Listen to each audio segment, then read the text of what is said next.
I found a lot of peace in toy stores, and I still find a lot of peace in toy stores. And I think that by creating my own toy store to live in, basically, which is kind of what this is, it creates that peace kind of in my home.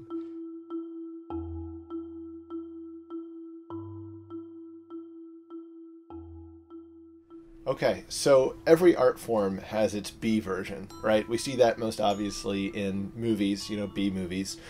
In fine art, we have Marcel Duchamp and the Dada movement, you know, not necessarily a B movement, but something that's there to kind of interrogate traditional art.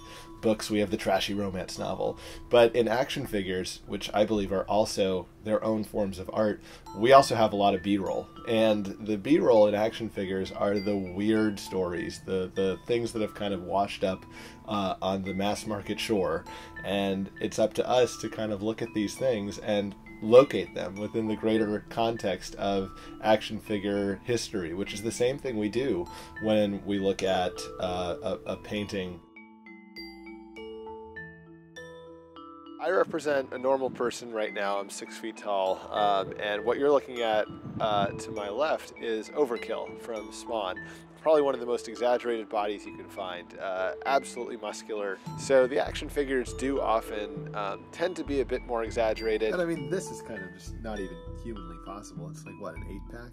There's scale, and then there's features. So scale is how big or small your figures are, and features are, you know, muscles that are like the 10-pack that we saw in Spidey. And then what does that translate to when consumers buy those toys?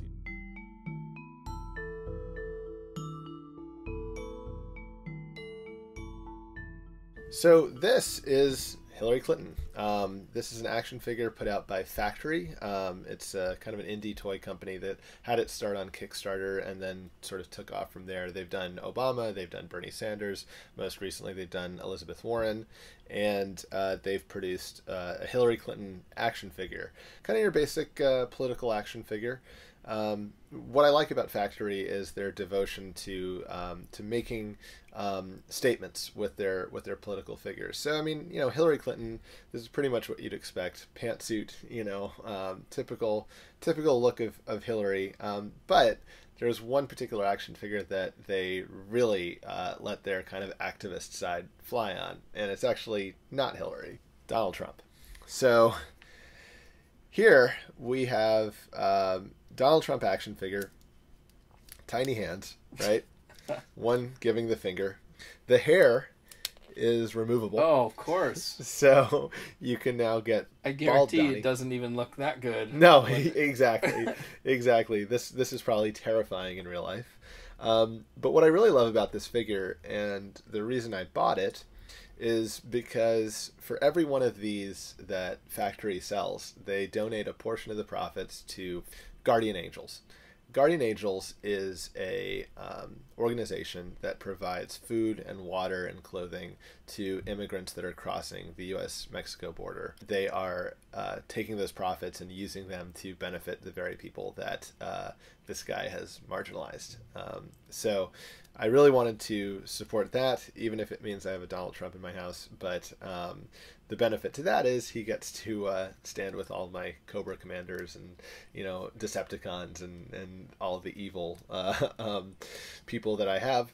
A lot of carnage. Yeah, it used to be organized. Because I see a fallen American flag. Yeah, yeah, exactly. And a lot of good Joes on the ground.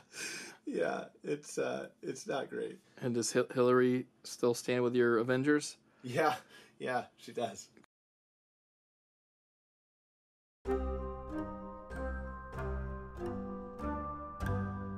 Okay, so this is Screamin' Janine Melnitz from the Ghostbusters Screaming Heroes collection. The first Janine Melnitz figure that came out had her in her jumpsuit, cat eye glasses, kind of the Janine Melnitz we're very used to seeing. Well, at Kenner, there was an executive that specifically said they wanted to make her more feminine, which is code for showing her as a passive character that is somehow kind of less than the male characters in the show. So what they come out with is this. As you can see here, her glasses are rounded. That was viewed as a more feminine feature, and she's out of the jumpsuit and into a skirt. Now, as if that weren't bad enough, push this button that's here on her chest, the legs spin, and the skirt flies up. You can kind of see that illustrated on the box right there. The idea that, you know, a woman's skirt flying up could just be kind of a fun action feature is more than a little problematic.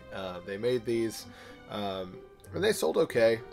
This has become sort of a collector's item now. We're glad they stopped, but we're still left with the artifact itself. As we get to the bottom of this, what we'll be on the lookout for, though, is basically anything that we might think might make a story.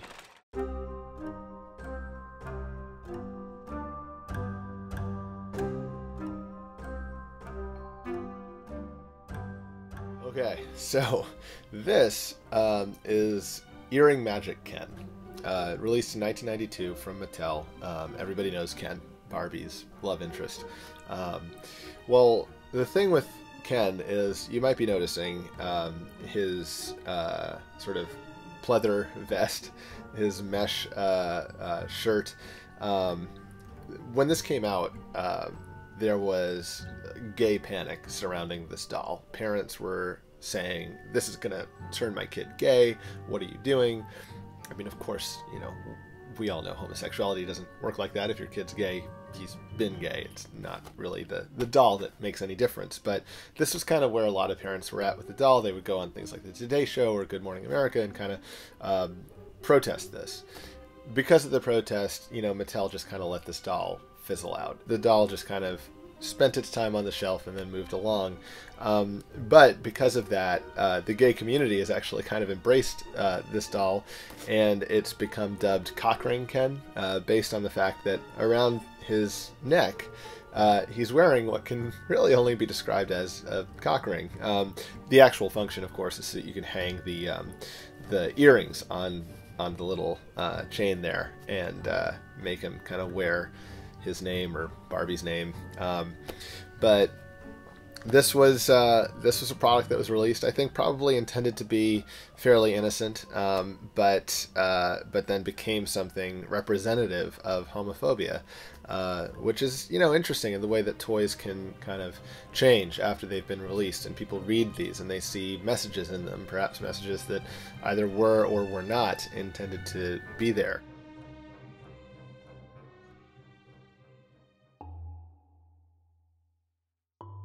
At the end of the day, there's really nothing bad. There's nothing bad about a terrible toy. You know, it's just not going to sell very well, and, you know, not that many people will buy it.